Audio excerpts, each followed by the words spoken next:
Christopher Spera. This is the iTechGear Weekly, episode number 152. It sucks to be you. Recorded live Sunday, November even, 16th, 2025. Live from iTechGear Central. As I said, I'm Christopher Spera, the editor-in-chief here at the iTechGear.org. And you know what? The dulcet tones are back, kids. It's been a little bit, and those tones can't dulcet themselves anymore. So here, back for more punishment, Mr. Chris Gavula. How are you, sir? I'm feeling used and abused already. Well, 2 minutes in, and here we are. Yes, of course. That's the editor here at iTechGear.org and formerly contributing editor over at Gear Diary and the late great Pocket Now. Glad to be back, though. Yep, and we're glad It's been a crazy few weeks here. It has been. It has been. Also joining us this week, he's the editor here at iTechGear.org and the former contributing writer at Gear Diary and currently the host of the Linux Link Tech Show, Living in the Retro Arcade podcast, and of course, fitness for the rest of us. That's Brother Joe McLaughlin. How are you, sir? I'm doing quite well. And how was the 10K? It was good. A little cold, except for when I was running. When I was running, I was fine. Little nipply. I was fine. Yeah, had my bird yellow leggings on. So awesome. Yep. Awesome. Well, congratulations on the finish of the 10K and welcome this week. And also, last but never ever least, he's the editor here at iTechGear.org and the former co-owner of WUGNET Publications. That's Dr. Mr. Larry McJunkin. How are you, sir? I am well. Thank you. I spent my afternoon installing a new smart garage door opener from Miraz. Now, I have to say, it works better with Apple HomeKit than anything I have on Apple HomeKit. Nice. Period. Nice. I just wish Apple would start giving HomeKit a little bit of love that they've been promising, but they're saying 26 will be the year. Yeah. We'll see. Yeah. I will tell you, we've guys, just as a brief aside before we get into our Apple segment, we installed, I don't know if I mentioned this, but we've got a Ring doorbell. And my oldest son, Sam, was starting to have a couple of issues with somebody at work, and the kid made I don't want to say a threat, and it wasn't exactly a veiled threat, but because it wasn't that obvious, but he made some offhanded comment about my son's car, and it's a nice car. All right. He found this Audi S4 over at CarMax, and it is an absolute gem. It is absolutely just fabulous. We ended up installing though a Ring motion sensor camera in front of the driveway. Right? Just so that we could have all four cars are parked in the driveway, and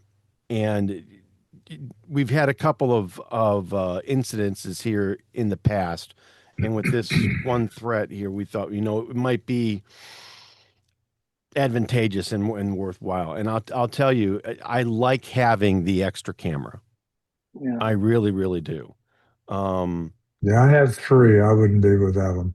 Yeah. I have Ring here. And I'm thinking about getting rid of it and going with somebody else because Ring is owned by Amazon and they've had a number of security holes and breaches and problems. And all that kind of stuff. So I'm debating letting them. They've been holding videos they're not supposed to hold, that kind of stuff. Yeah. So it does limit your options for cameras, but the HomeKit secure video cameras are the best. Yeah. For privacy. So so it's a thing, and also I don't like the fact that Ring is kind of auto signing you up for neighborhood security kinds of things that you may or may not want to participate in. Yeah, that's a little annoying. So those kinds of things make me concerned that they're doing craziness. But on whole, I mean, if you just look at the camera technology, I love having one. Oh, it's fabulous. I absolutely love having one there. It's absolutely fabulous. So there you go. Okay. So yeah, I'm I'm liking liking the way that it all works together. So Sure. I don't know if that means. I think the next thing that I want to get is for the house though is like a smart door lock, but we'll see what happens. But anyway, what's on the agenda for today? I'm glad that you asked. I was just going to go ahead and say, it's interesting. Speaking of Apple, they got hit with a $634 million judgment in a one of many patent cases with Maximo. And Maximo. I'm like, oh my God. Maximo, yeah, they've got a whole slew of things, don't they? Yeah, they do. So a federal jury in California went ahead and sided with Massimo in this particular case, and of course, this is over Apple's use of the blood oxygen feature in the watch, right? And the jury awarded them $634 million in damages, and concluded that Apple infringed on a patent that Massimo owns, covering a low power pulse oximeter features. It's so, but there's two pieces that are crazy about this. Okay. One is, and you and I talked about this, the fact that this is not the case where the ITC ruled against them and they can no longer, quote unquote, bring the device in with the feature. Right. Active. Now they did, however, go and try some hokey workaround. They did. Where the the data is collected on the watch and then sent to the phone for analysis. Right. But that case is still pending. That's still out there. It is. The other thing that's interesting about this particular patent that this judgment was filed against them on, this particular patent, if I'm reading the article correctly, expired in 2020. So Apple is going to appeal based on the fact that this is based on an appeal. Expired in 2022. I apologize. Thank you. 2022. Yeah. But the point is, it had expired, and they're not sure that it's. Yeah, Apple's pulling anything they can. Let's be honest here. To wiggle out of this. One way or another. So, and with it expiring in 2022, I can see where there may actually be some. There's some questions there. I get it. Yeah, and I can see where there's going to be some back and forth with this. I mean, Massimo was looking for anywhere between $634 million to $749 million in judgment. Mm-hmm. Don't lose sight of the fact that $634 million to Apple put into the average American's financial picture is $23.14. Period. Yeah. I rest my case. I guess, Larry. At the end of the day, and I agree in the sense that Apple's been bullying people about this one for a while now. I don't know that it's a $634 million judgment worth, but I do think Apple ought to settle. Now, I agree. It's a lot of money to Massimo. Well, I would like to see them settle, and I would also like to see Apple get the sensor back on the watch and have everything done on the watch. Me too. Because this whole thing of them doing it on the phone, it actually sucks. Folks, we encourage you to read this article. It's actually kind of interesting, and it really is based on some really interesting language in the patents and language in and everybody has an opinion about where this lands, but read it. It's a lot more complicated than it looks on paper at first blush. So, but nonetheless, no matter how you slice it up, Apple probably ought to cough up something for this. I mean, I think we're all in agreement with that anyway, right, guys? Right. So there's been strung on way too long. Mm-hmm. Right. This has been going on for a while, and there's one patent that expired in 2022, and I would like to think that for as long as Apple's had the sensor functioning, all right. I mean, there's a maximum of 7 years because the watch came out in 2015. We didn't get the when did we get the sensor? SPO2 feature on the watch until when? Was it which watch was it? Was it 4? Not 4. We got it on. I can't remember. I don't remember, but my point. It was later. My point is, all right, if it came out in the Watch Series 4, right? So we had. I think that's what it was. I think it was 4. All right, so that means it was 5 years in. So it came out in 2020. So you're telling me that between 2020 and the expiration in 2022, all right, that 2 years worth of infringement is worth $634 million. Well, it's going to be a little bit different than that. So here's the thing. So as you just said, it's in the current watches. They just can't enable it as it was. So the question becomes, if they want to enable it, shouldn't they account for the fact that all these watches in the middle will now all of a sudden have this feature enabled and turned on for it? So Massimo is entitled to something. I don't know if they're entitled. I'm not saying they're not. I don't think they're entitled to $634 million. Neither do I. But they're certainly entitled to something. I just don't think one sensor in a watch for a couple of years is worth $634 million. We're really looking at just 2 years, probably two on the outside. Well, more than that. 3 years. Say more, because we're going to turn on. And the thing I don't get is that this has pulse ox.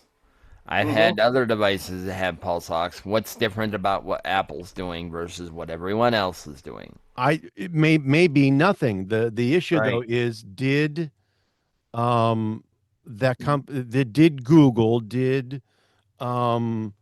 whoever watch manufacturer of choice license that technology from Massimo? And if the answer to that question is yes, then they're fine. If not, then how are they doing it, and how is it different? Unless they use a totally different technology, right? Which, as far as I knew, there's one big way to do it, and then Massimo has it, right? So, and that's good until 2022. So watches up until 2022 should be compliant with fair enough, Massimo's patent. After that, what are we talking about here, kids? It's complicated. It's definitely complicated. So they need to sort this out. Apple should just throw them a bone, make a settlement, and be done with this. But they haven't. We've been saying this for how long, guys? Have we been saying this? It's been a while. It's been at least a year or two. Yeah. Yeah. There you go. But I do believe that anything made after 2022, or at least after the expiration of the patent, should not be covered in the settlement. Unless there were some other patents we're not.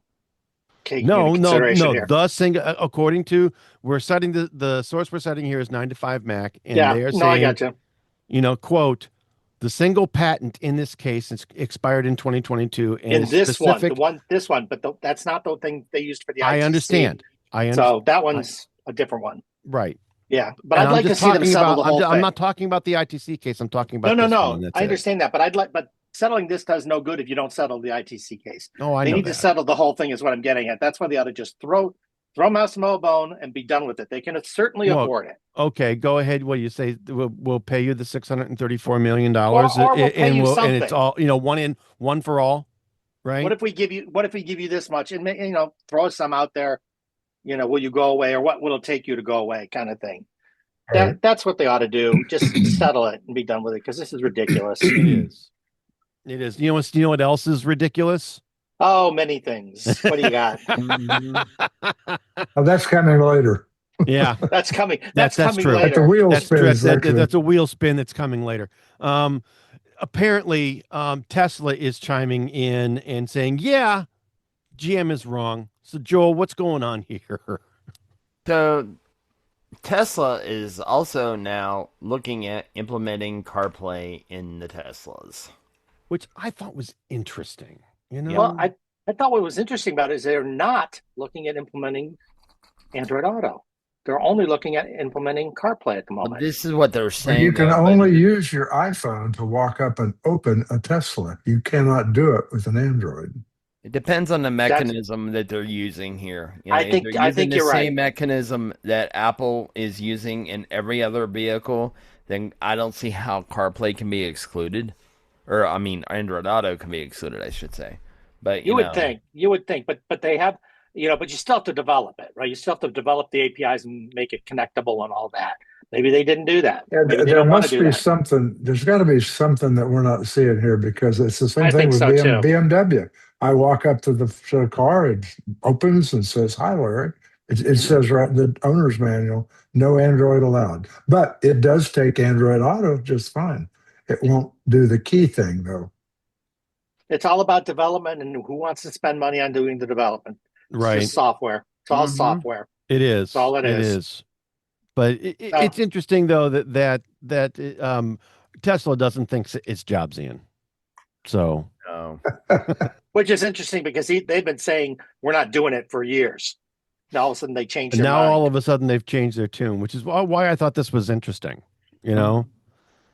Tesla might be finding themselves in a position where they're obviously not selling the number of cars that they want to be selling because of the bad press they've been getting. So maybe they're changing their mind. Maybe they're looking for things to entice people. Yeah, I get it.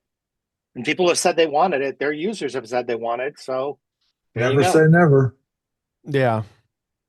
Well, so this thing is going to be flip-flopping for a while, it looks like, huh? I think so. I think so. And we've been saying here over the last few weeks that GM is likely going to end up regretting this particular decision.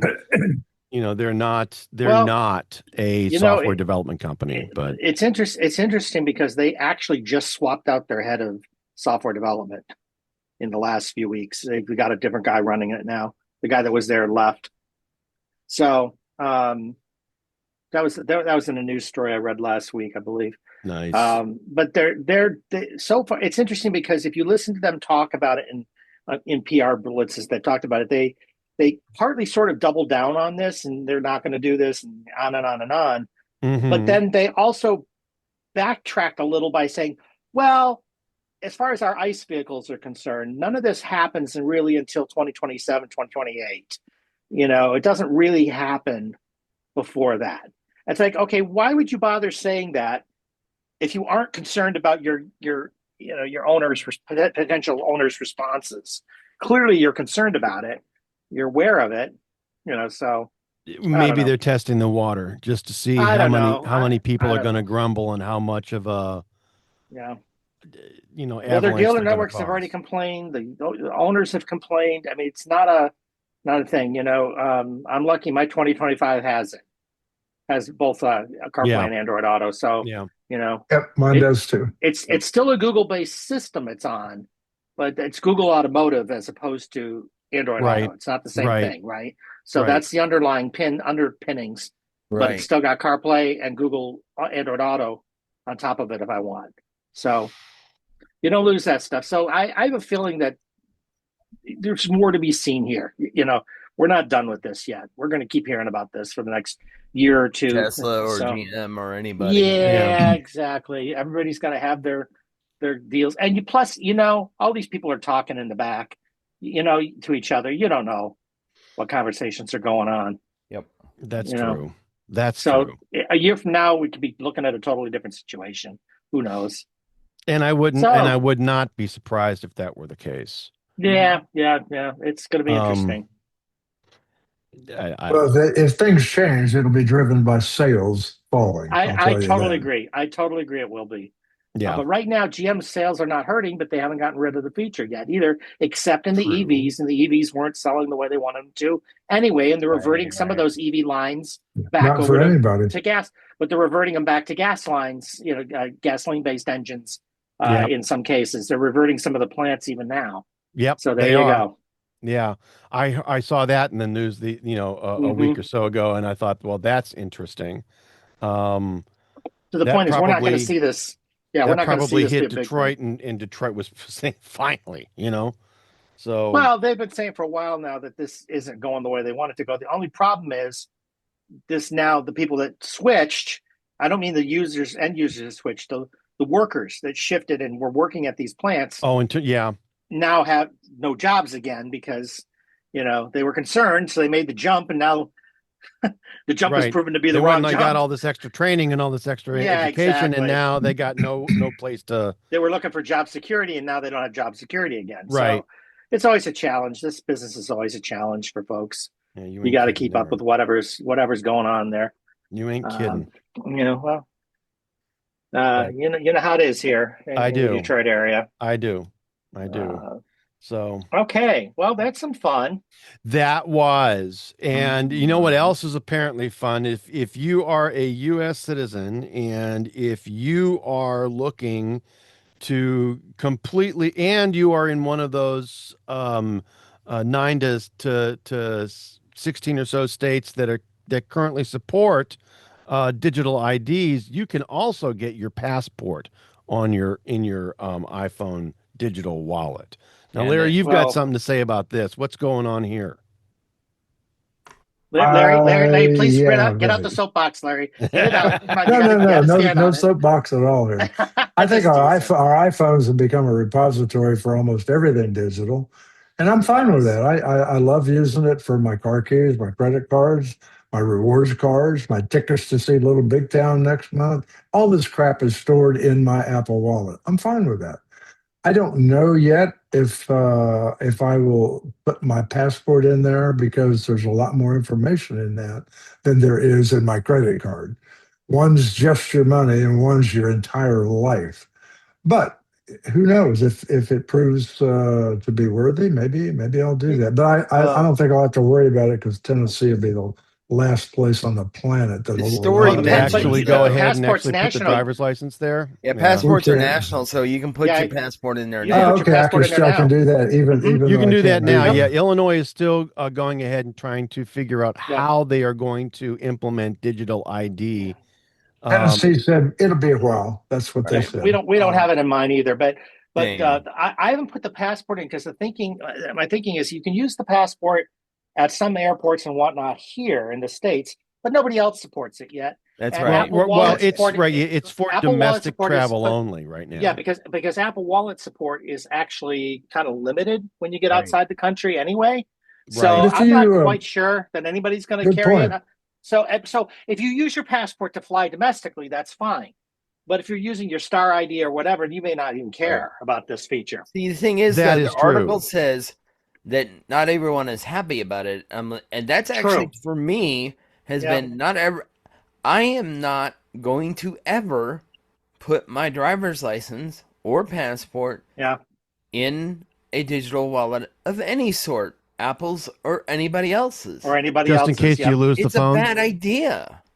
Well, we've talked about this. What happens if you lose your phone? Well, what happens if you lose your wallet, kids? Same thing. Well, you can lose any of this. You lose your phone, nobody can use the damn thing. But you lose your wallet, they can use those two cards. That's the difference. Well, the credit card they can use, but their driver's license ain't going to do them any good. Neither is the passport, because it's got your picture on it. Well, according to, when you look at security, according to the gal in charge of this thing at Apple, that would be Jennifer Bailey. He says, with the launch of Apple Our Digital ID, we're excited to expand the ways that our users can store and present their identity, all with the security and privacy built into their iPhone or Apple Watch. This is if you trust Apple. This is if you trust Apple. I trust no one. I thought, though, you didn't really have to trust Apple per se, because Apple as an entity doesn't get your data. It's like encrypted on your phone and locked in your phone. It never leaves your phone. I mean, that's what they say, and they've thus far mostly proven that. However, it's questionable for me. I'll never do it unless they force me to. I was going to say, in this era where we've been lied to frequently by the big players about, we protected your data. Oh, whoops, there was a mistake. We won't let that happen again. Whoops, it happened again. Well, we won't, we won't let it happen again. Oh, well, we're not going to do anything about it anymore. We give up. Okay, that's the approach that people have taken. Really? So there's a risk factor. There's no question. There is a risk factor. You're absolutely right. One of the commenters in that article made a very good point. He says, "What if you lose your iCloud password?" I mean, it's a temporary thing, maybe, but from his point of view, you're locked out of your entire existence. I got to share with you something. Why do you not still have do you still not have a paper passport? Well, of course you do. Then what have you got locked out of? You have your paper passport, right? Because you cannot get this without having either the card or the book, right? The concept that, I'm locked out of my whole life. You're not. You have the freaking papers. You're not locked out of your life. No, not totally. True. You're locked out of the convenience of having it in your iPhone. That's it. Now, having said that, you guys and I both know that if this thing takes off, eventually there'll be places that'll start to say things. There'll be states. There'll be the federal government say, you know what? For your convenience, we're not going to deal with the paper anymore. We're going to go paperless.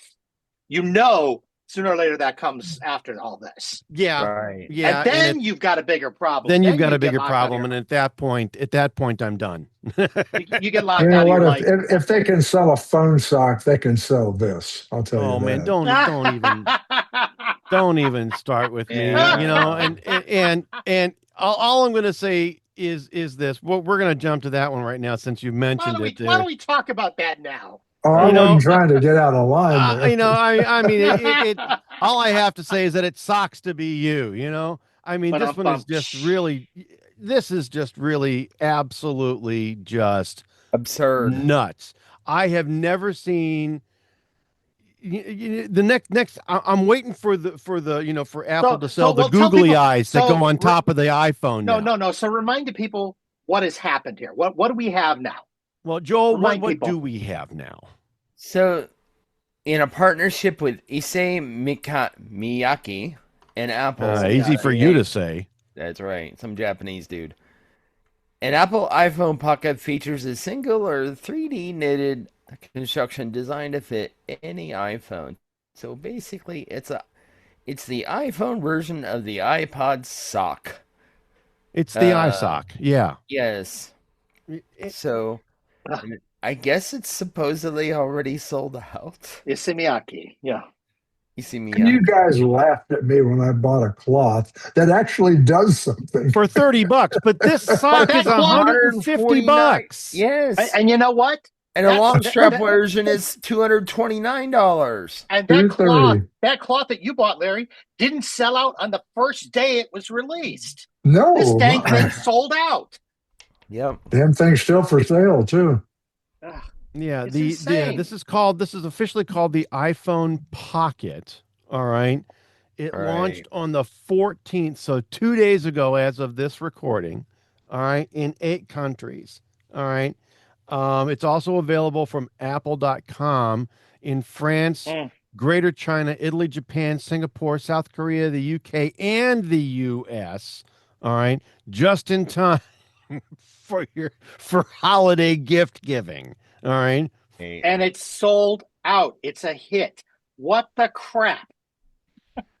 You know, all I have to say is this: you just never know what level of stupidity some people are going to jump all over. Okay, now I'm not going to call it stupid. No, I think it looks goofy. That's my personal opinion, but it's not stupid in the sense that if you go. Hang on, let me finish the thought. If you go to other parts of the world, people will wear bags. Again, it's all over Europe and absolutely. and Asia. So wearing this phone and you throw your coat over it, there's actually a little more security there in some ways. It's not entirely stupid, but I think it looks goofy. This is just a goofy way to get it done. I prefer, if I was going to pick, God help me, if I was going to pick, I'd pick that stupid body strap before I pick this thing. But there you go. Just all I have to say is I think Borat wore it better. You know, right? With great success.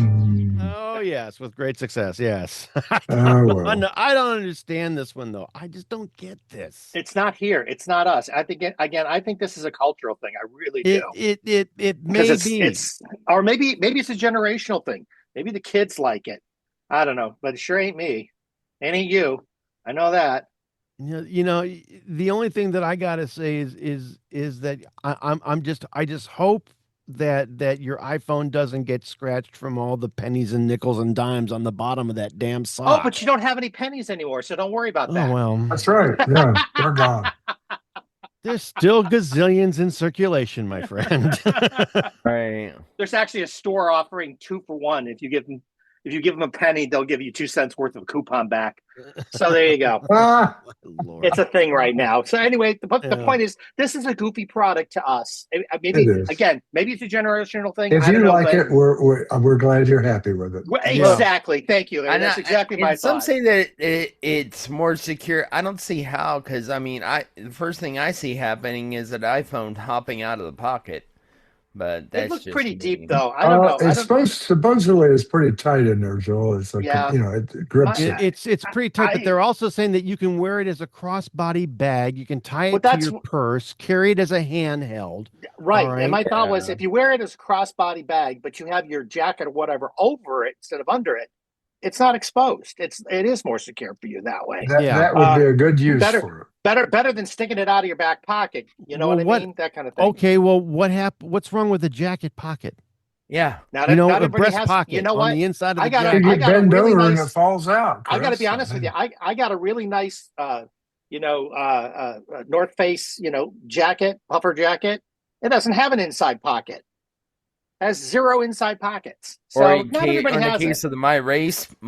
There you go. They gave you a jacket, all right, and it had only one pocket, the one on the back, because it's a race style jacket that has a zipper on it. The front 2 don't have zippers on them. Yeah, so there you go. You're going to bounce it out and fall out of that way. So yeah, I get you. The point is, this ain't us, but it's going to work for somebody. Clearly, somebody wants obviously, it's working for somebody. Like you said, they sold out. All right. So there you go. But then again, when you have 2, and you sell them both, you've sold out. So. Well, I think they had more than that because there were an awful lot of colors, for example. Sure, so who knows? They had a bunch, and they were selling in the multiple countries and all this. So they must have had some. Right in this article on MacRumors.com, they're showing it in hot pink or magenta, whatever you want to call that. Yeah, they've got it in a neon yellow or a highlighter yellow and a bright orange and a purple. All right, very nice royal purple, and it's yeah, like I said, I'll be honest. Beyond me. I carry a bag, and I actually put the phone in the bag when I'm walking. Sure. So it doesn't sit out anyway. But I get it. For some people, maybe this is the thing, but not for me. But Chris, there is something it is for all of us, isn't it? It's coming up. Maybe. Next year's iPhone sounds like it's coming up. Next year's iPhone. All right. Lineup sounds like it's a major overhaul. Now, Larry, what's going on here? Now, bear in mind, we don't do rumors, but this is pretty strong speculation from a lot of folks. So I don't know. I believe some of this after a long stretch. It's true. The iPhone has kind of not gone anywhere. It's just been the same phone, and it changes a little bit, and that's it. But this year, they gave us the iPhone Air and took away the 17 Plus model. Plus, yeah. And then they had some information saying that, it's going away. The iPhone Air didn't sell well. So now bear in mind, they didn't call it an iPhone 17 Air. They called it an iPhone Air. And then they said it's probably going to go away because it didn't sell well. And then someone come out and said, "Oh no, it's going to come back in a new form with 2 cameras and last in the first part of 2026."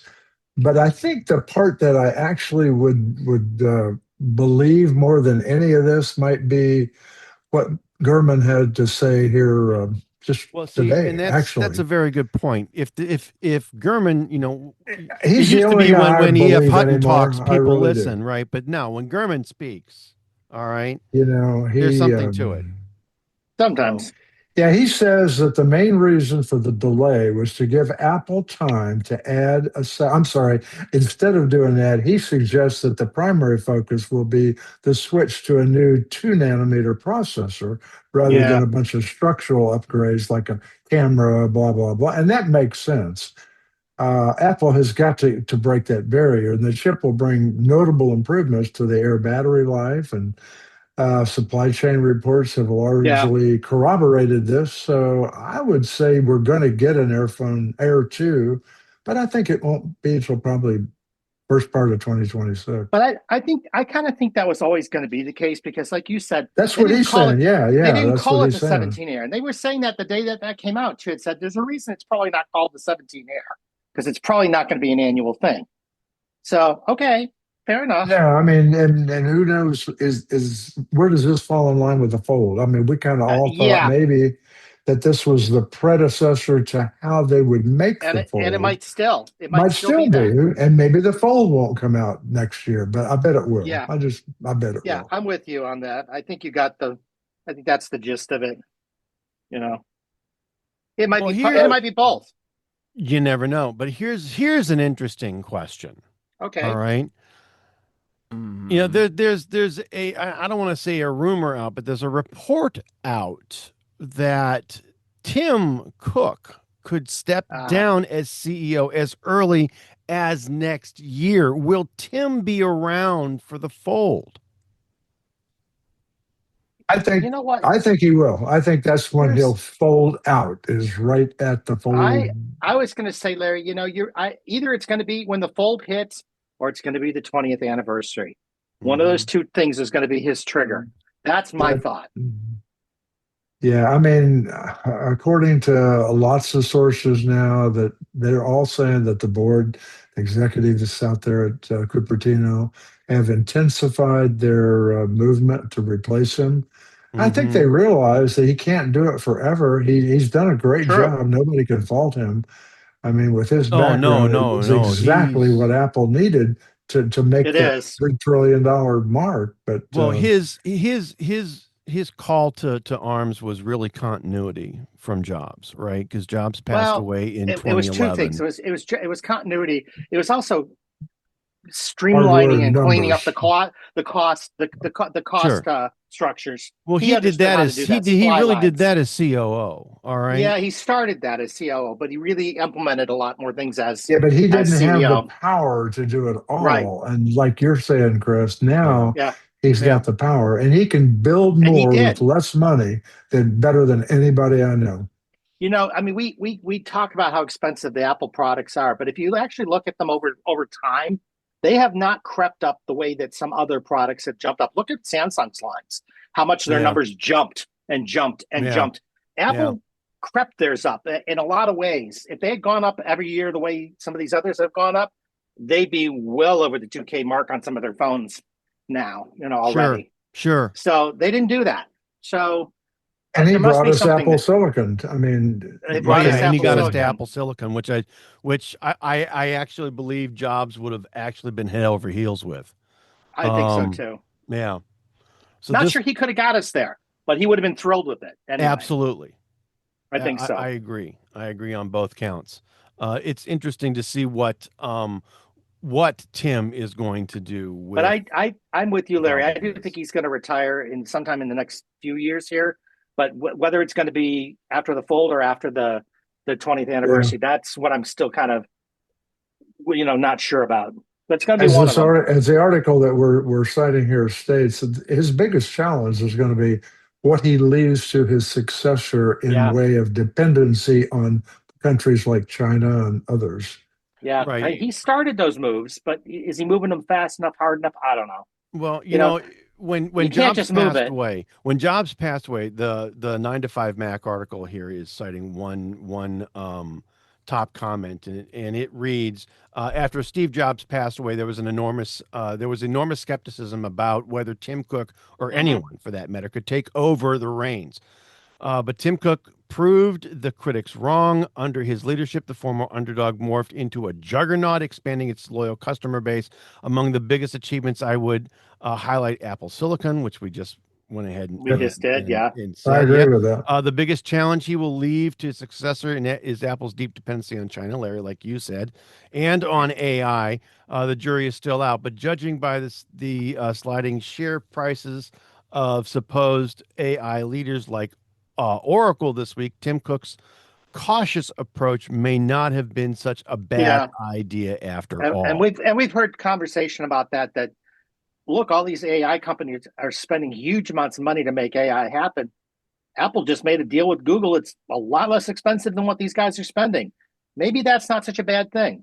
We'll see. From a financial very true. From a company, from a corporate, responsibility, stewardship kind of thing. Maybe that's not a bad thing that what he just did. We'll see. I mean, China's going to tell us whether it was an idiotic set of choices or a good set of choices. I find it difficult to argue with the business acumen of a company that has bested $3 trillion in revenue, period. I can't. How can you say what they do is wrong or You just can't. From a business perspective, yeah. From a business, agreed. that's it. Agreed. Just From from a a business business. perspective, no, I agree. They've done. Tim Cook has done an absolutely phenomenal job of lending confidence. I mean, it was really thought there that once Steve Jobs passed, that Apple's time on this earth, like Steve, was done.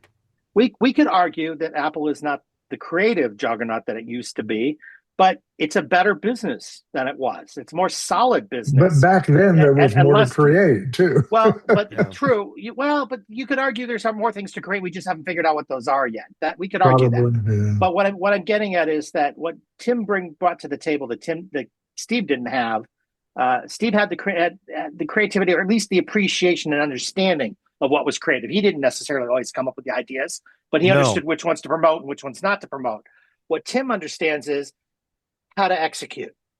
Tim understands that better than Steve did. Steve was not that kind of businessman. He didn't understand that. And Apple's numbers used to go up and down in crazy, crazy waves at times. So no, the stock has been pretty stable. It has. Yeah. Well, but the point is now, under Tim, it's a much more consistent kind of stable base. Yeah. That's what I'm saying. But the price of that might be, we don't have the aha moments like we used to have. True. Maybe we just have fewer of them, or maybe they're more subtle than they used to be. Whatever it is, he's done a good job. He brought the company to a place it probably needed to be. Now let's see where we go next. Mm-hmm. So I'm curious, and we've talked about some of the potential up and comers. I know we've talked about them a number of weeks ago. We were talking about some of the potential candidates who could potentially replace Tim. They have their pluses and minuses, all of them, and I'm sure whatever comes will be a little different. But it will be. But nobody's going to live forever, as much as Jobs is wanting to. We know that's the case.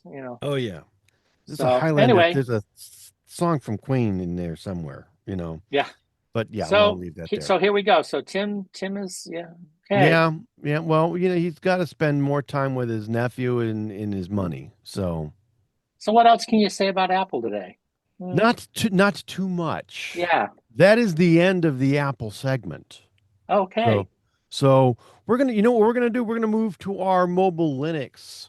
Are we? Okay. So we are, and it's interesting. Verizon, right, has been having a little bit of a hard time over the last little bit, and apparently they've done something very quietly to help stem the loss of prepaid customers. Larry, what's going on with this one here? I think all the carriers are having trouble. I really do. Mm-hmm. I mean, people, it's just like, I don't know, it's just like restaurants. I mean, one's good one week, the next one's good the next week. You don't like this one, so you start going to the next one. And people change carriers just, on the drop of a dime. If they don't like something, they're going to leave. Yeah, if the signal gets better, they plant a new tower next to you and it's a competitor's tower, that's where you're going.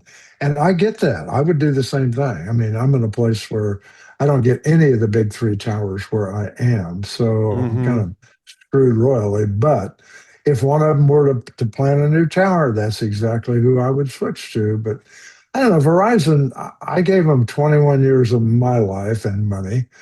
And over the past few months, they've ended up in a little bit of hot water for a number of pricing changes. And if anybody, I would say over the last 2 or 3 years has tried and failed at pricing models, it would be Verizon. And they end up trying to charge more and trying to get in your pocketbook more. And they're bold about it. They just like wake up and go, we're going to double your plan. You'll like it though. We promise you. Well, the company reported a loss now of 7,000 postpaid phone customers, which may not sound like a lot, but that's almost 1%. So if 1% turns into 2 and then 5 and then 10, and pretty soon they're out of business, and they don't want that to happen. So their top pricing changes for wireless this year, back in February, to give you an overall picture, be fair about this, they hiked their monthly rate for the My Plan and their new Verizon discounts from $3 to $5. Yep. That's almost double. Then in March, they increased the price of their Mobile Protect multi-device plan by $8. August, another 35 to $40, or 35 to $40, another $5 right for the device activation fee. Yeah, in September they had a bunch of little charges that all went into effect. And they're still, I think, correct me if I'm wrong, if one of you guys are on Verizon. I am. Are they not one of the companies who are not, that you can't look at their bill and say, got this fee, that fee? I mean, T-Mobile charges me X dollar and that's it. No fees, no taxes, nothing. It's all factored The one thing in. that I want to say about Verizon, and I know because I've been screaming at Verizon about my bill for well over a year, simply because and you shouldn't have to. They are the most expensive carrier out there. Period. And they have been for a long time. And they have if been. They're the best. Forever. That's fine. But well, yes and no. Again, that's going to depend on the coverage in your area, based on tower placements. Absolutely true. So because it can vary from area to area throughout the company. I know in Nashville back in the early 2000s, you could get a 3-bar signal down in parking lot level 5 in the state building that I was in, just off of Broadway. All right, in downtown Nashville. It's very difficult to get a 2-bar signal of Verizon in Deerfield, where I work in the office 3 days a week. So it depends on where you are. It depends. You have to be careful. You have to be careful with that, because back when you were in Nashville, we weren't using current LTE and 5G technologies. We were using CDMA. CDMA had better building penetration, so you have to be careful when you. I understand. I understand that there's been technology changes. My point overall, though, for this is that it's going to depend on the area, right? I think that's absolutely true. That doesn't change. And where the towers are placed, et cetera. The problem that I have with Verizon is that they are, at least in my opinion, the most expensive carrier on the market, and they have been for a long time. They charge you, as an example, $35 or whatever it is for your plan.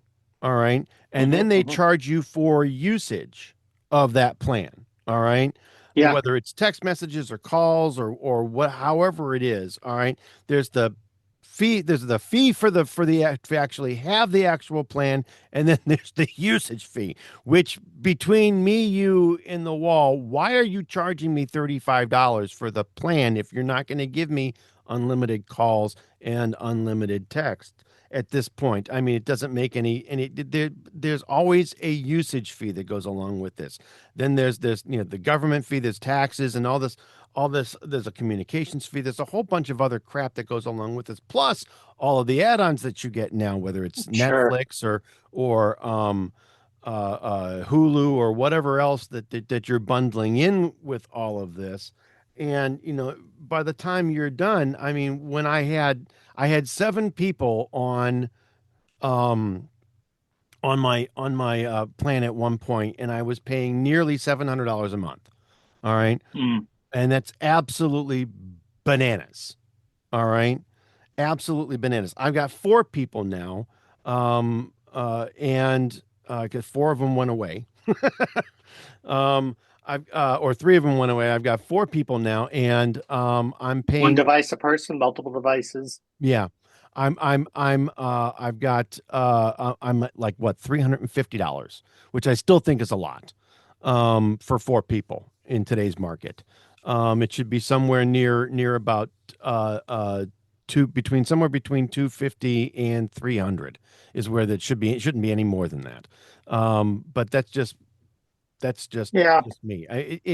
There's much cheaper plans to be had on reliable carriers that are out there, whether it's an MVNO like Mint, which rides on top of T-Mobile and is actually part of T-Mobile, or whether it's T-Mobile itself or even AT&T. I know that there are cheaper plans that are out there. It's interesting. I'm on AT&T.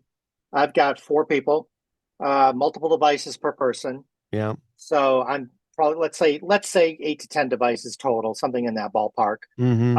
I'm probably paying just shy of $300 a month See, and that's that. about Okay, where well, I should you be. know. That's Yeah, about well, where let I me should throw be. this one out, and I don't know why there's such a big disparity or a big delta in the cost. I'm with T-Mobile only because I like them for the places I go. Mm-hmm. I have two adults, two lines, absolutely the top plan they have on data. I mean, you can't Mm-hmm. get a more expensive plan. I do have a $5 discount because we're old. Sure. Call that the senior Fair discount. enough. So I pay $105. That's it. No taxes, no fees. How many 105 a devices? month, and I get everything they have. Now it's How many not over devices? yet. I get Hulu.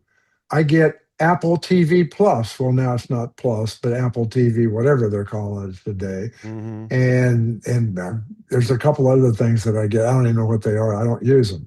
I Yeah. have that's with one, two, three, four devices and a watch. I'm sorry, three devices and one watch. So See, and it's, I mean, I've got 4 devices, 1 watch. All right, and I'm paying over $350 on Verizon. you're getting raked over the coals. I know. got 5 phones, 2 tablets, and 2 watches, and I'm paying $300. Yeah. See, and that's and at least why I'm that's saying Verizon reasonable. is the most. Verizon is the most expensive. We switched No question. 7 years ago, simply because the deal we were on AT&T, and the deal that we wanted to upgrade phones, and I think AT&T wanted to charge us over $100 a piece to upgrade, and we're like, forget you. That's Yeah. $600-700 just to upgrade. You're nuts. See, I don't use upgrade features. Verizon has a lot of upgrade offers. Yeah. And that's where they kind of help you a little bit because they screw you on basic fees, but they help you with these upgrade offers. Whereas AT&T doesn't have such great upgrade offers. They're okay. They're okay. And Verizon's big about discounts too. They give you line discounts. But I don't use AT&T for upgrades. I tend to buy the biggest problem that I have with Verizon is that their phone agreements now are 3 years as opposed to everybody else is 2, right? So that's a problem. So I looked at, and Chris, you and I have talked about this before. I looked at T-Mobile and Mint Mobile because Mint Mobile was an MVNO for T-Mobile. Right. And my first problem was coverage. Coverage has gotten better and more consistent. Yep. And it's not so bad, but they still don't handle visual voicemail correctly. So for me, that's a showstopper, kids. Oh, T-Mobile, you're right. T-Mobile and Mint Mobile do not handle visual voicemail. The same system, so it would make sense that Mint would have problems. There's challenges with those. You can't get the standard apps to work with theirs, and it's like, okay, now I'm sure if you stay on the phone with somebody forever and ever and ever, you could hack it through. I don't think it's worth the effort. AT&T's just works. I don't have to screw with it. It just works. And so does Verizon. So does Verizon. So there you go. And those are always challenges. And they transfer, by the way. They transfer. That speaks to something Larry mentioned earlier in the week regarding these guys and their coverage and their support and all these kinds of things. And that is that what it comes down to is you're going to probably go, I think, Larry, you said it, that you're going to go with the person who gives you the best overall coverage and support. That's what you're going to go with. That's just for me, though. Others have different but I think that's true. But I think that's true for a lot of people. I mean, I think it's true more than not. Some people are more price sensitive, and they're going to go with the cheapest no matter what. Other people are going to go with who's giving me the best support, who's giving me the best bang for my buck or whatever. There's a lot of No, truly. I mean, if Verizon doubled, if I had to pay twice as much than what I'm paying with Verizon, I would switch in a heartbeat if I had the coverage. But for me, it's about coverage. It's about coverage and the core features like visual voicemail. Does that work correctly or not? With T-Mobile, it doesn't work correctly for me. It has never worked correctly for me. So I want to go to them because I like their offerings and their coverage. Their base coverage is good now, but you got to get some of your services nailed down better. Yeah. So, we road trip a lot, and nobody does highways and interstates, I don't think, better than T-Mobile. That's always been their initial thing, and they put in that system decades ago, every major interstate. That's always been their strength. I haven't had any highway problem with AT&T. They've been pretty consistent across the highway networks. But I've had problems with AT&T. I think it depends on where you go. I really do, like everything else. But I can tell you where I'm at. T-Mobile coverage on the east side of Detroit is still shitty. It just is, kids. It's not good. It's okay. Well, again, this is going to be where you guys have a lot of location, right? I can't even go around town without I can go 5 miles west and it's great again, but but that's not where your house is. Yeah, it doesn't work well where my house is. Then what's the point? It is what it is. So yeah, it's true. We're always going to have those kinds of things to deal with. Always. Yeah. So what do we say, Larry? Use case. Yes. It applies to everything we do. Absolutely. And speaking of use cases, Anthropic says we're in for a heap load of shit. Thanks, Anthropic.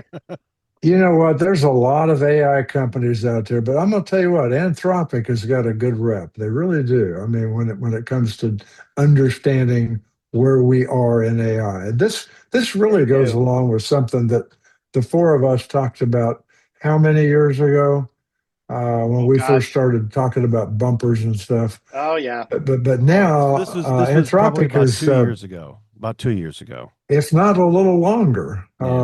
They're saying that there's some highly sophisticated espionage campaigns that could be and might be being deployed right now that uses artificial intelligence tools to the extent that you have no idea what the end result could possibly be.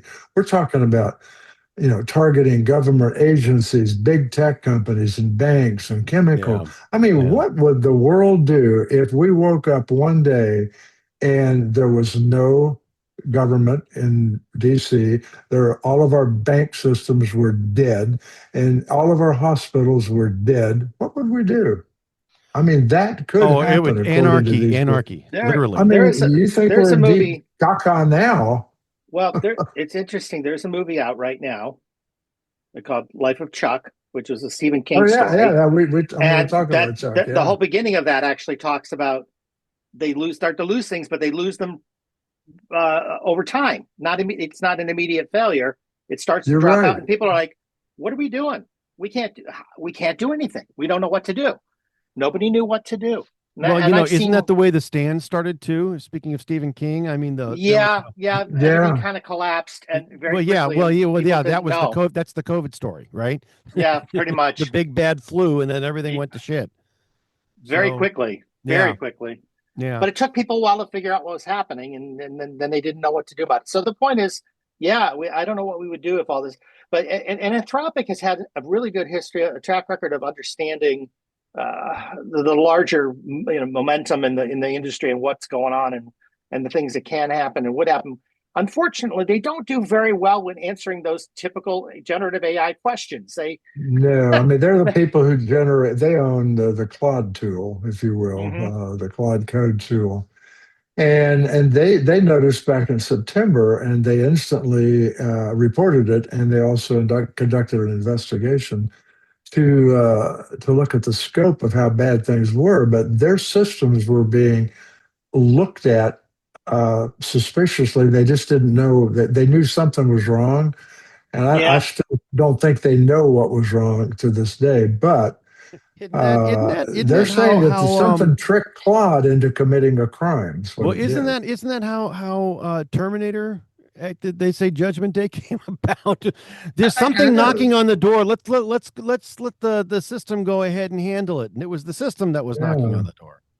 So after they bent Claude to do what they wanted him to do, the attackers set the AI assistant to work analyzing its targets, identifying high-value databases, writing and generating code that would exploit weaknesses. I mean, all of this stuff.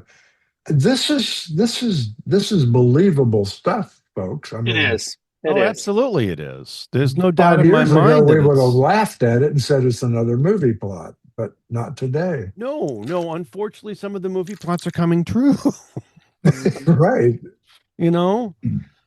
It's it's worrisome. But there is a bright side to all of this. Is there? Well, not really that, but at least I don't know. Thank you, Joel. That tone said everything I needed to know.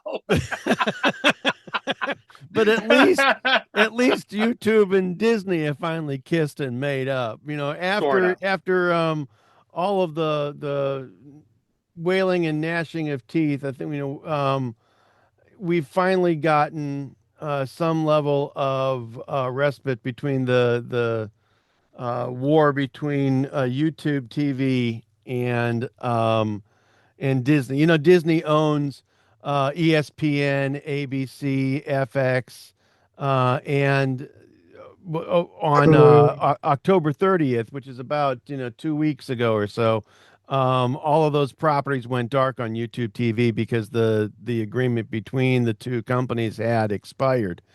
And so they went back and started negotiating, and YouTube started whining about, how Disney was not being cooperative, and they wanted to really highlight Disney's own streaming services over those services on YouTube TV, blah, blah, blah. And it took them a while to actually come to some level of agreement. I've seen this with Fox. I've seen this with one or two other streaming service carriers that YouTube TV has agreements with, and they've always been, within a day or two of expiration, there's always been some level of success in terms of getting a agreement established. It did not work out that way with Disney, and so they were dark on YouTube TV for 2 weeks. And in such a case that YouTube said, okay, here's $20. If you're a subscriber, here's $20 to cover the lack of services that you originally contracted for with us as a service provider, Mr. Customer, and we'll credit your next month's bill $20. So there's a few gotchas in this. Yeah. So one is, and the article you guys quoted here, cited here, 9 to 5 Google. Yeah, 9 to 5 Google does mention that it's not completely settled. The basic services are back, but there's still some edge cases that aren't solved. The other thing this article doesn't talk about at all is that part of their deal is that, so Google wants to be an aggregator, like Amazon's trying to be an aggregator for other carriers and other streamers. Google wants the same thing. They want everything directly in YouTube. And they don't have that today. Today, it cross launches out, right? You don't have it in there. So basically, they can't control advertising. They can't control those kind of things. They want to be able to do that. All these carriers want to be able to do that. Right. So what they've got is this part of this deal with Disney apparently is that within the next couple of years, they're going to be allowed to direct carry the Disney stuff in the YouTube. So by direct carrying it, they'll have a little more control over advertising and information that comes out of that and whatnot. But that might be the start of others wanting to do the Google's tried to play the 600-pound gorilla and forcing these people to agree to their pricing structures, which are lower than everybody else's pricing structures, by the way. And they're trying to get people. That's one of the draws towards YouTube TV is that they are cheaper, right? No. They're cheaper for the customer. But they also don't pay the streaming that they pull. Oh. They don't pay them very well. Oh. They pay less than other aggregators. But they have more customers to stream to, and that's their argument. They say, well, go with us. Right. So the point is, by streaming this directly through themselves, they think they can leverage all that. But that leaves you in an interesting place. Does that mean in 5 years they're going to be a monopoly? I don't know. Could be. So those are the kinds of things you have to watch for that really weren't talked about initially in this deal, but that's some of the stuff that's happening. All right. Well, behind the scenes. So what other quote unquote aggregators are there right now of streaming services? I mean, what other quote unquote companies are out there? It's YouTube TV and who else? Yeah, but Apple TV doesn't give you live TV at all. No. That's different. You're right. But we're talking about aggregators. Aggregators, yes. Apple TV does let you link into other services, but you still have to have their apps installed, right? You're still kind of panning out. You don't realize you are, but you are. Amazon Prime's doing the same thing. They're playing the same game. They will offer you, hey, you can buy stars through us, or you can buy, these other HBO services Max through or us. whatever it is. Yeah, exactly. They've all got these kinds of cross deals where we're going to give you a discount if you buy it through us, kind of thing. And that's fine, but again, Google wants a bigger piece of that. I get that. I understand that. Sure. But they're already the big player. I mean, how, okay, now what happens if they get their way on all this stuff? I mean, Google's carriage deals with all of these people are better than Hulu's and Fubo's, and those are the only other two people who are direct apples to apples competitors. Yeah, I agree. They're better for you as a customer. They're not better for the services that are being feeding to them. Right. They're worse for the services that are feeding to them. They're the cheapest. Well, with the exception of their DVR, the way it works with the Google TV is a million times better than Hulu or Fubo. had them both. I still got one. Right, but I'm talking about what Google pays those other services for aggregate. They really lowball the other services badly. They do, because they say, look, we're going to pay you less because we're going to give you more people, though. We have more users than Hulu. We have more users than Fubo. They do say I just don't buy it. I still think they're just trying to become a monopoly. Well, and isn't that the whole? I mean, that's how companies work. That's how capitalism works. Everything leads toward a monopoly at some point. Yeah. So that's where we are now. Anyway, but I think what's important is those kind of direct deals weren't talked about in some of these initial articles that are going out about this, but they are part of the agreement that was made. So kind of need to keep a watch on that. We need to watch some bumpers on that thing. It's a thing. Yeah. Perhaps. Thing. But I will tell you this though. There's going to be more. There's going to be more. Oh, absolutely will be. There's going to be more to all of this, and we will cover it. But we're going to do that. You know what I'm missing, Chris? I'm missing a wheel. I need to move on to the wheel. We will. We're going to get to that. Okay. Right after this brief message. Hi, this is Christopher Spera from iTechGear.org and the iTechGear Weekly, and I want to say 5 years.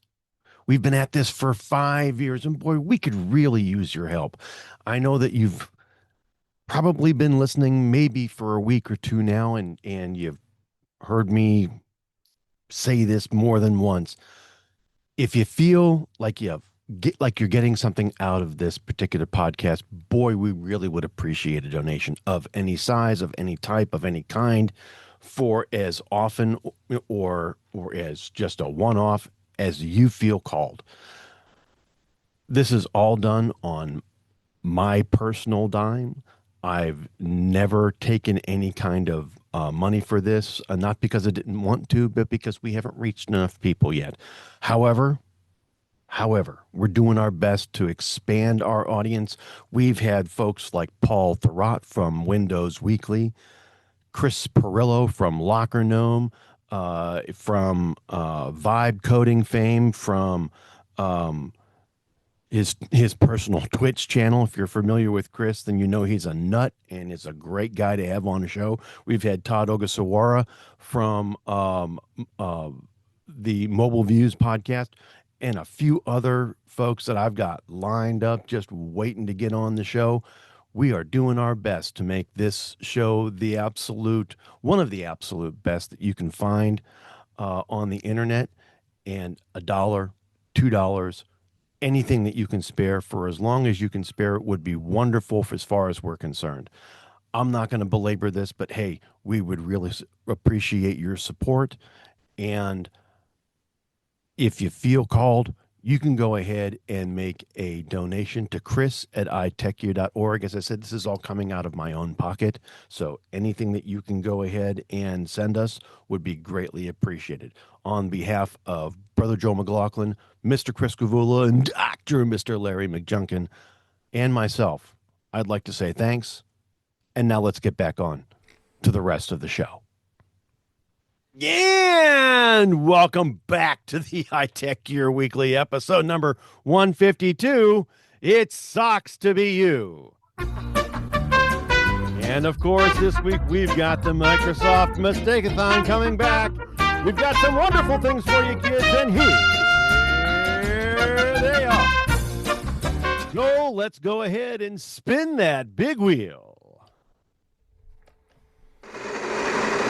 I press the button. Max, press the button. Thank you. Yes. Anyway, so Mike, this week is just there's a couple of doozies. All right, and this one I thought was absolutely positively just a hoot, just an absolute hoot. And of course, it was on Neowin, so you know it has to be true. There you go. Yeah. And this week it's all about, Microsoft knows. Right, they know. They know that they suck. They know they've got a lot to fix in Windows 11. Really? Oh my goodness. Now, my goodness gracious me. Say again? I said, my goodness gracious me. Yeah. Mm-hmm. No, I think it's cute and I think it's funny when Microsoft, agrees. Yes, we do know that we've got a lot to fix. Apparently, Microsoft Windows chief Pavan Davuluri has been receiving a lot of backlash when he shared plans regarding Windows evolving into an agentic OS. The executive were hinted at an AI-powered experience that would boost productivity. Most folks were not happy with this, however, indicating that there are a lot more important things that are as yet unbaked that Microsoft could and probably should be concentrating on. And I happen to agree. One of the things here that really kind of bothers me in general is the way that Microsoft has been working Copilot into the operating system. It is absolutely positively the most intrusive thing I have seen out of any of the other AI offerings that are out there. Microsoft's has been because in your face. It's because they can. Yes. It's not just their operating systems, it's all of their solutions. It is. Their cloud, their Microsoft 365, their everything. Yeah, Larry, you bumped into something with them related to their Copilot offering this week, and it really just kind of baked your beans. What was this? I didn't bump into it. It reached right out and hit me in the head. It smacked you in the nose, didn't it? It rolled up that newspaper and just beat you. I bought a new M5 MacBook Pro, and I wanted to put a nice clean copy of Windows on it. I mean, of Microsoft 365. So I went up to my account and downloaded it and fired it up. And every time I open a Word document, the whole third of the top of that page is just obliterated with 5 boxes that show, I think it's 5 boxes that show me different AI already pre-made things, and one that says, "Hi, this is Copilot. How can we help you today?" You can help me by shutting the hell up. That's how you can. Well, you know what, Larry? Now, I'll give them credit. The minute you put your cursor down in the document, you hit the first space bar, it's gone. It goes away. But it's an annoyance. I'm never going to use it. Zoom is doing the same shit to me. I launched Zoom tonight. A third of the screen is taken up by this "Get More Done with Our AI Companion." It takes up all the Zoom window. Really? Yep. Why do I have to look at this crap? Well, so I'm with you. They're all doing it, but Microsoft is really out in the front of this nonsense. They are really out in the front of it, and it's I do not appreciate the way that they implemented Copilot. It is really probably one of the absolute. But do you know? And I said this. I remember saying this. It might have been as long as a year or so ago, because I was unhappy with some of the early changes they were already making in Windows 11 relating to this stuff. Other than my work computer, I almost never use my personal Windows computers anymore. I've walked away from them because I'm so annoyed by all this. Right. I've just said screw it. I'm not doing this anymore. I think it's worth mentioning that we've noticed a movement here. I'm still involved with the huge computer club here, big time, and we have about 1,400 people. We have started having so many requests. What else can I use besides Windows? I don't want to use Windows 11. I'm not going to use it. I can't use my Windows 10 machine. So what can I do? So we set up a place over in our shop where we refurbish computers and stuff, and it's dedicated just to taking people's machines and putting Linux on them. And we warn them up front, we show them what it's all about. It's a whole different paradigm. It's a whole different thing. Are you willing to? Yeah, I am, because I'm over Microsoft. If you have people that are in their 60s and 70s who don't know a thing about computing, I mean, they're not, and they're begging you for something else other than Windows. They're Billy Joe Bob, and they're willing to go out on a limb and learn a whole new operating system at this stage of their life just because Microsoft has pissed them off. So Microsoft, why do you do this? I don't get it. I'm getting the people that I work with going, did you say you were using a Mac for your personal? I said, yeah. Well, how is that? People asking these questions that we'd never asked those questions before. And I said, well, a lot of people are looking at walking away from Windows and walking to Linux, walking to Mac, anything to get the heck out of that Microsoft camp. And even something I never thought I would really, really do, because I didn't like the way they were early on, is I actually started to play with the Apple Office apps. I never really thought I'd ever do that because they were clumsy. They're very good. And they've gotten a lot better because Pages especially. Because I'm so annoyed with all the changes in Office. Although I'm sorry, Excel is still my baby. Sheets still is not anywhere near there. But and I don't like Google. I don't like Google to try and export import when you're trying to collaborate with people. That's the problem. Excel is a big one for me that I can't quite get away I could from. never can't get quite that shake up, it. No. But having said that, I find myself walking more and more away from the Microsoft stuff. But you know what it is, Chris? I remember what I was talking to you about earlier this week, and this fits into our Mistake-a-thon theme. Can we roll the wheel again for just a moment? Because this is a real quick one, but I'm going to throw it in here anyway. Just give me the wheel again. Yay! So without notifying people, Microsoft raised the price of Xbox Ultimate from $19.99 to $29.99 and charged people without warning them they were going to do it. I'm one of those that got it. That's what we were talking about earlier. That's what it was. So that was in their list for me for this week. It's like so they're just running on all fronts. They're messing things up. Well, honestly, between me, you, and the wall, first of all, that's dirty pool, and I don't like it. All right, number one, and number two, I'm not surprised that has happened. All right, I'm really not, and I say that way simply because they have gotten themselves the way it's really very, very interesting. Boy, did Bill Gates came along with the right thing at the right time. Back in the day, Don't you remember back in the days they said he stole it back in the day? Well, he kind of did. He kind of did. But remember the day when they were talking about that? He had this deal wasn't exactly straightforward. In his back pocket from IBM, and he came up to the company that had written MS, what became MS DOS, and said, "Hey, we want to go ahead and we want to buy it from you for this piddly amount of money." When he had this multi-million-dollar deal in his pocket from IBM. And he went ahead and wasn't the most honest thing up front, but But I mean, oh my God. So anyway, back in the day, yes.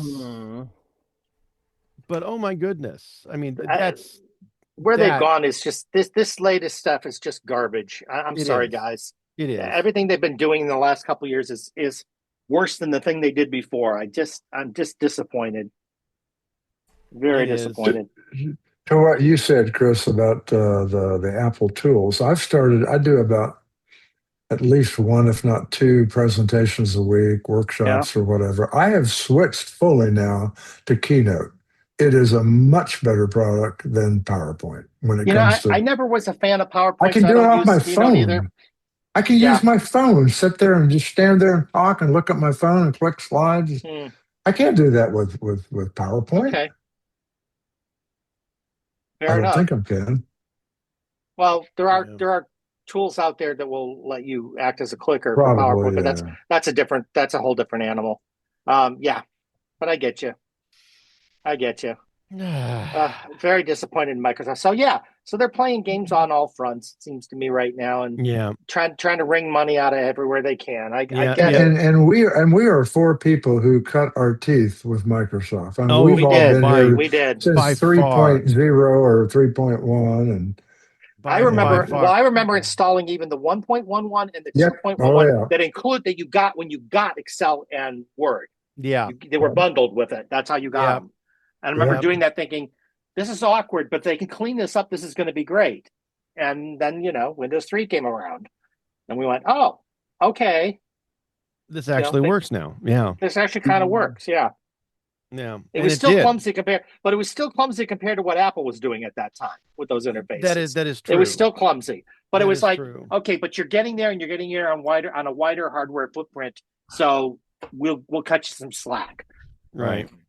And speaking of Copilot, oh gosh, this next one is just absolutely beautimous. Also, from our friends at NeoWin. So again, it must be true.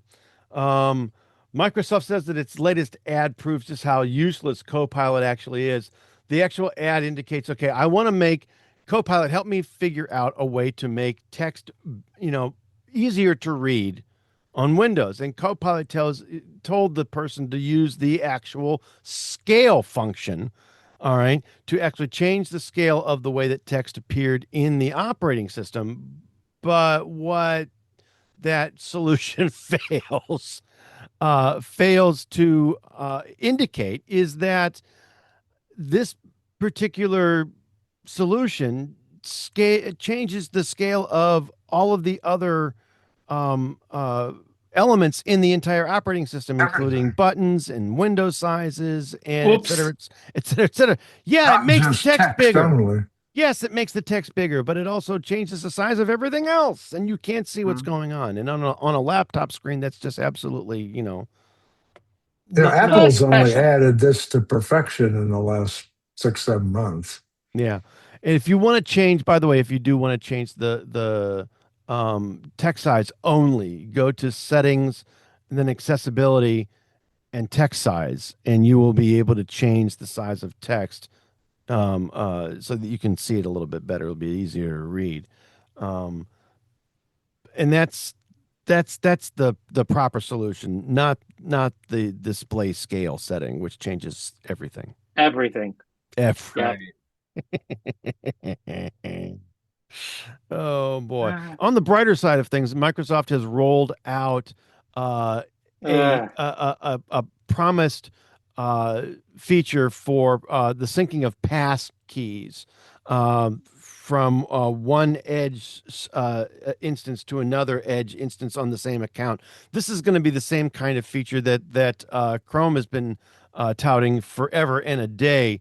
The syncability not only of passwords and bookmarks and whatnot, but passkeys as well. So this is the same kind of thing, and it's nice to have finally. And my good friend over at ZDNet and former Byte colleague David Berlind has penned a lovely article on how this is actually implemented now, and Microsoft has made good on its scalable passkey promise. I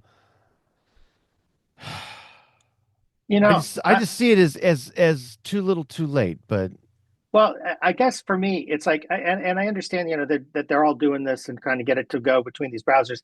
And to me, this is not the thing I'm focused on. I'm worried about things like, okay, I'm using my phone for MFA stuff.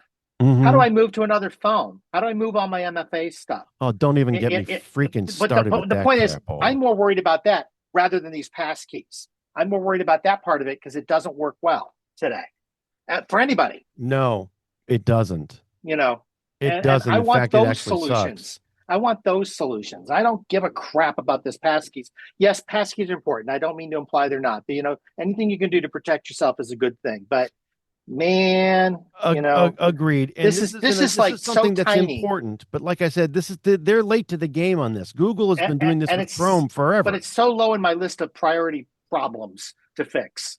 I agree. I get it, but come on, guys, please work on the big things.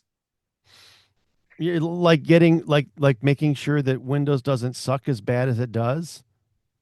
Like like squashing some of the bugs that but the Copilot button's really pretty. Well, it certainly is.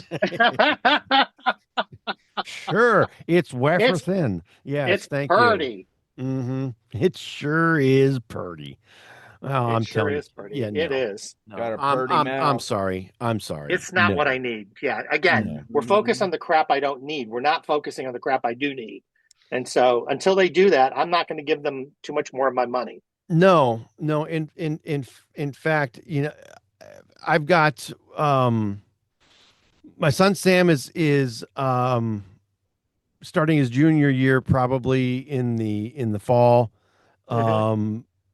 My son Joshua is probably moving into his freshman year of college in the fall.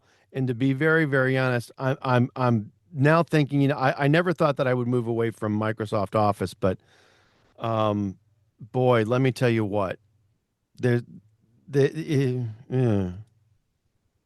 if I could, I would, and hopefully there'll be something out there someday that our princes will come. Maybe. Yeah. But right I tried going to Open Office, wasn't for me.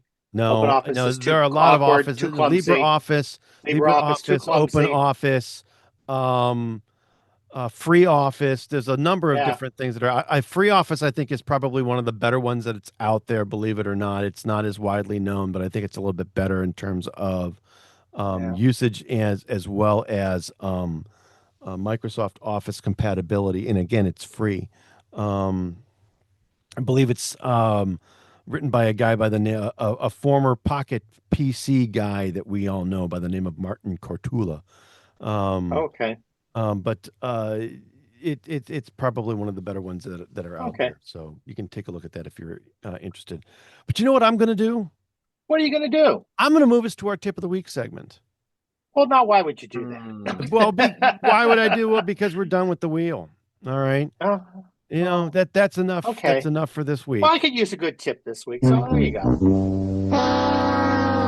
Thank you. And our tip of the week segment, iTechGear, as well as our tip of the week, was founded with the intent of making technology easier for everyone to use and understand. And this team specifically, all right, has dedicated their writing careers to that specific purpose. So every week we're going to have a tip here on the iTechGear Weekly, authored by one of our experienced editors. And if you've got questions, concerns, requests, suggestions, and yay, dare I say, ideas, you can send all of that over to tips@itechgear.org. And if we use your suggestion, we'll give you your 15 seconds worth of fame and mention you here on the show this week again. Well, that's more than we get paid for being on the show. Well, that's true. That's right. You've got to suffer through your 15 minutes as opposed to 15 seconds. So, geez. Yeah. Again, this one is done, this week again by that lovely guy, Larry McJunkin,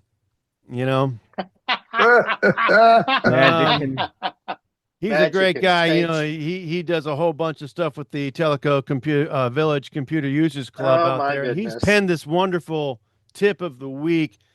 Use search tools effectively. Modern computers have powerful search tools that can find files, apps, and settings in seconds. Instead of hunting through folders or menu types, type keywords into the search bar. For example, Windows has a built-in search in the Start menu, and all you need to do to bring that up is press the Windows key or click that Windows icon on your taskbar, and you can just start typing. You can do that with Spotlight by pressing Command Space, and you just use keywords, right? For example, email clients let you instantly find messages by sender or subject. Try using filters such as dates or file types to narrow your results. And once you get used to it, this searching becomes faster than browsing manually. Think of it as having a personal assistant who instantly knows where everything on your computer is. And that's this week's tip of the week. Brought to you magically by Terry McJunkin. So there you go. And this week, I've also got the pick. But before we actually get to the wonderfulness that is our pick of the week segment, I want to again remind everybody that our weekly picks are typically hardware, software, and other items of interest that we individually purchased and actually use, and we like enough that we want to recommend them to you, our growing listener base. These are not paid advertisements or any kind of an item that we have any affiliated marketing relationship with. If they were, the editorial policy over at iTechGear.org indicates that we have to go ahead and notify you of those relationships up front. These are just things that we sincerely believe in, and we want to bring them to you at the end of each show. Why? Because we like you. Because we like Thank you. you. That's it. We like our folks a lot. This week, I want to talk a little bit about the airflow water bottle, which is about $85, and it's a wonderful little, what's the other one that's out there, the big one, The SodaStream. It's wonderful, but it's huge. You can't really take that anywhere with you. The nice thing about the airflow water bottle is it provides you with the way of carbonating water, all right, but in such a way that it's portable. All right. It's about $85 and provides you with a portable carbonator and a compatible water bottle. And it uses 12 gram CO2 cartridges. And they've got a wonderful exchange program if you want to make certain of absolute positive compatibility. They say that one cartridge will go ahead and carbonate a full bottle 4 different times. And you can go ahead, couple of spurts, shake the bottle, and it'll go ahead and increase the carbonation after it's been shot into the water. But for that wonderful thing, one 12 gram cartridge will go ahead and, like I said, carbonate 4 times, and for $20 you can go ahead and get 12 cartridges on an exchange program. You send back the spent cartridges, and they will go ahead and send you 20 more. Or I'm sorry, 12 more for $20. Amazon has got a number of different 12 gram CO2 cartridges, and you can get them, up to, I think the best deal that I saw was like 50 cartridges for about $20. But you've got to watch because there are a number of different sizes with a number of different tube shapes as well as nozzles. Some are threaded, some are not. Some are 16 grams as opposed to this as I said, takes 12. And so far it's been not too bad. I like this thing simply because it's portable and I don't have to worry about the thing getting over pressurized. It's got a pressure relief valve built into the bottle, so it gets too bad and it'll automatically go ahead and release some of the pressure in the bottle.